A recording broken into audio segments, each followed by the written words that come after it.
20 000, 50 000, 40 000, 60 000 чыгарып берем дегендерге ишенбеңиздер, потому что реестрга кайра эле түшүп калыш ыктымалы бар. 30 апрелге чейин Сахаровадан медицинадан өтүңүздөр, трудовой договорду жасатыңыздар.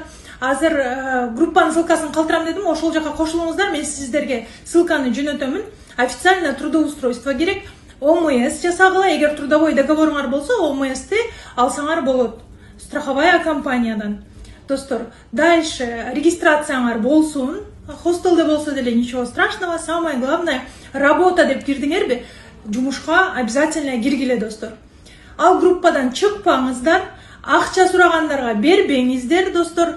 Анан 2 күн катарынан реестрда болуп, дальше билбесеңиз, буйруса офиске чакырабыз дагы, дальше решать этебиз или онлайн решать этебиз, достор.